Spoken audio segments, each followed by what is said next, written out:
Newt, you never met a monster you couldn't love. Let's take him.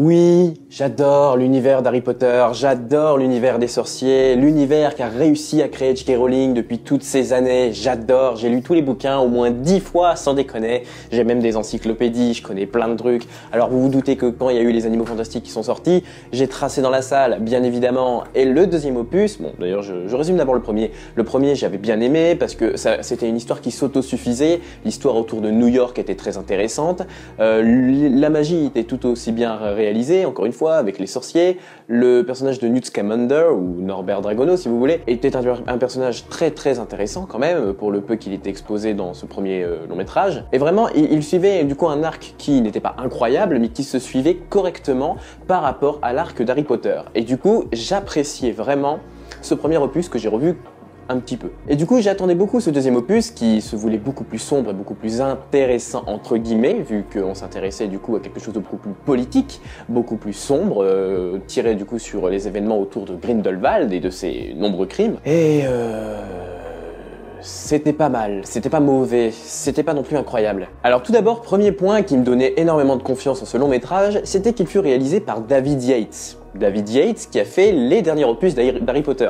J'ai toujours bien aimé sa façon d'utiliser les personnages, puisque David Yates a toujours eu cette façon de représenter les sorciers comme beaucoup plus humains, au lieu de les représenter comme des êtres entre guillemets fantastiques ou supérieurs à eux-mêmes. C'est ce qui était intéressant et c'est ce qu'il arrive à retranscrire dans ce nouvel opus. Mais le défaut principal des Crimes de Grindelwald réside surtout dans sa temporalité, son rythme, son montage et en fait, le scénario en lui-même. En fait, ce film, pour tout fan d'Harry Potter, ça pourra lui plaire, puisqu'il aura forcément vu ce qui s'est passé avant. Pour quelqu'un qui veut voir un film basé sur le monde des sorciers, sans avoir forcément vu le premier opus, il ne comprendra pas grand-chose.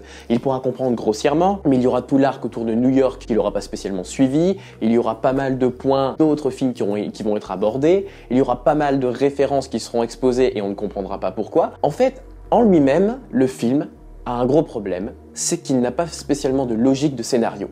Le scénario a déjà plus ou moins mis un pied dans la tombe dans l'histoire, et il ne se finit pas vraiment. En fait, c'est comme un épisode de série télévisée, entre guillemets. Le problème, c'est que le film ne se suffit pas à lui-même. Le film a besoin d'un début et a besoin d'une fin. C'est vraiment un épisode de série télé dans l'âme. Moi, ça ne m'a pas dérangé, dans le sens où j'ai vu les autres films. Mais c'est vrai qu'en tant que tel, il faut le reconnaître, il a un gros problème de ce côté-là. Donc l'histoire, écoutez, ça concerne tout simplement quelques temps après les événements du premier film. Donc Grindelwald s'est enfui de sa prison à New York, aux États-Unis, pour du coup pouvoir assouvir sa vision du monde des sorciers en Europe et réagir à Paris en compagnie de ses nombreux disciples. Norbert Dragono sera appelé à venir l'arrêter, du coup par Dumbledore, vu qu'il sera aidé par Dumbledore à distance, qui lui-même est du coup intégré dans le conflit, qui est un nouveau personnage super intéressant et qui était l'une des attentes les plus, on va dire, les plus attendues pour les fans. Tout d'abord, premier point extrêmement positif que j'ai noté,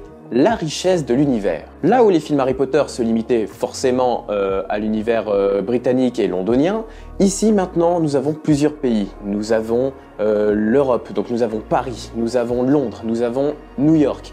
Nous avons vraiment maintenant un véritable monde des sorciers qui se crée, un véritable contexte. Et c'est là le point qui m'a intéressé, quoi. C'est vraiment maintenant, ils assument pleinement que ce sont devenus un univers étendu, et ce qui est à la fois bien et pas bien en même temps, puisque J.K. Rowling elle-même a quand même avoué qu'elle n'avait pas eu assez de temps pour écrire sa nouvelle histoire, et qu'elle était mise sous pression par les studios pour pouvoir sortir la suite des Animaux Fantastiques. Le film est riche.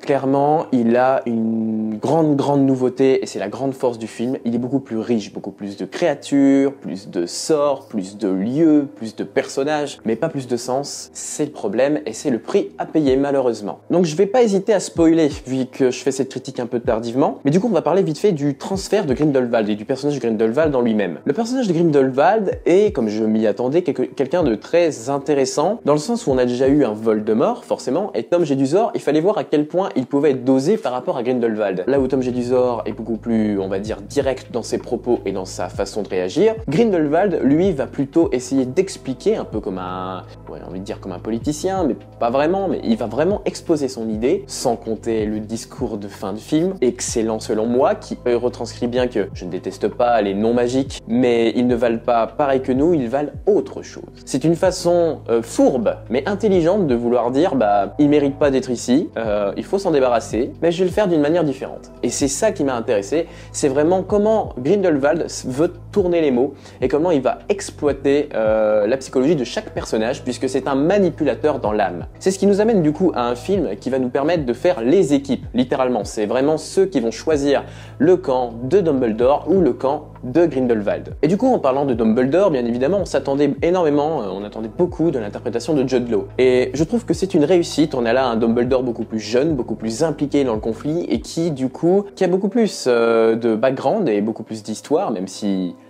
par exemple, le passé autour de sa sœur Ariana est vite fait abordé, mais on n'a pas tous les détails. Enfin bref. Son alchimie avec Grindelwald, bien qu'ils ne se sont pas encore rencontrés réellement, dans le film du moins, est très intéressante. On sent que du coup, par le pacte de sang qu'il a fait avec son ami, eh ben, c'est très compliqué pour lui du coup de réagir et de venir l'arrêter, vu qu'il ne peut pas. Même si on se doute que la trilogie, ah non, c'est 5 films maintenant, je sais plus, va se terminer un duel entre deux. L'idée que Dumbledore reste à distance, mais qu'il soit impliqué dans le conflit et qu'il aide Norbert à arrêter Grindelwald, était vraiment une excellente idée. Alors aussi, il faut parler du fanservice, parce que je sais que beaucoup de monde ont dit « Ouais, ce film, il est bourré de fanservice, il y a quand même du foutage de tronche dans l'air. » J'ai envie de vous dire non, je trouve pas.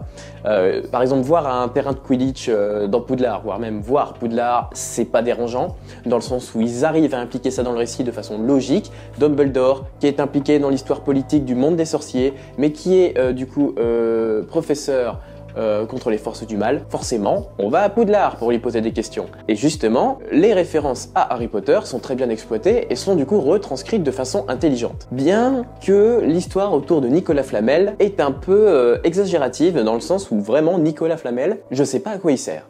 Il est là pour aider 2 secondes, il est là pour exposer la pierre philosophale et pour faire un petit peu de magie dans sa boule de cristal pour prédire l'avenir. Voilà à quoi il sert. J'ai pas très bien compris quel est l'intérêt, mis à part montrer la pierre. Enfin, c'est bien, hein, mais il n'a pas de réel intérêt, ce personnage-là, à moins qu'il soit développé dans la suite, mais encore dans ce cas-là, il n'a pas d'intérêt dans le film, vu que le film ne se suffit pas à lui-même, donc les problèmes se rejoignent. Le personnage de Norbert, bien évidemment, qui évolue encore plus par rapport à son premier opus, qui a été traité d'autiste par pas mal de monde, parce qu'ils disent que clairement il a un problème. Bah ouais, mais c'est ce qui fait la force du personnage. Il n'est pas autiste, mais son personnage, lui, justement, veut faire la part des choses. Par exemple, définir si un acte est foncièrement bon ou foncièrement mauvais. La différence entre le bien et le mal, qui lui-même, comme il le dit si bien à son frère, nouveau personnage d'ailleurs, je ne choisirai pas de camp. Il ne choisira pas de camp. Alors pareil, nous avons du coup l'histoire autour des Lestrange qui est impliquée, qui est, j'ai envie de dire bien, mais honnêtement, il a fallu que je le voie une deuxième fois pour mieux comprendre l'histoire, parce que c'est un peu galère. Par exemple, du coup, dans le rythme de l'histoire, il y a l'instant du coup du tombeau des Lestrange, donc dans le dernier acte, juste avant le discours de Grindelwald, dans lequel tous les héros vont se rassembler au même endroit du coup pour mettre au clair cette histoire autour des Lestrange. Et le problème, c'est que ça arrive trop vite et on ne sait pas d'où ça sort. Je pense qu'ils ont coupé vraiment 10 à 20 minutes de tournage et c'est un vrai problème. Bon, ensuite au niveau du personnage de Croyance, je trouve qu'il est super intéressant malgré le fait que j'ai encore du mal à imaginer comment ça peut se tourner la révélation de fin, bien évidemment sur ses origines. On verra ce que ça donne, mais franchement je suis très hésitant. Alors je vais pas développer plus, je pourrais développer encore, mais je pense que c'est pas vraiment le bon moment pour donner encore un avis global sur la série. Je pense qu'il faut vraiment encore attendre, je dis série mais c'est saga, je pense qu'il faut vraiment encore attendre un peu plus, le temps que ça se tasse bien, que l'histoire se complète bien, et on verra. En tant que tel, Les Crimes de Grindelwald, bien évidemment, si vous êtes un fan incommensurable d'Harry Potter, je vous conseille vivement à aller le voir. Maintenant, en tant que cinéphile, si vous réfléchissez bien, le film n'est pas incroyable, et je pense qu'en tant que tel, le film a moins de qualité que le premier. Mais c'est pas un mauvais film non plus, c'est ça le truc, c'est que c'est pas mauvais, mais c'est pas incroyable. Voilà, donc écoutez, sur ce, moi je vous dis à plus, et à la prochaine. C'était Skylive, ciao.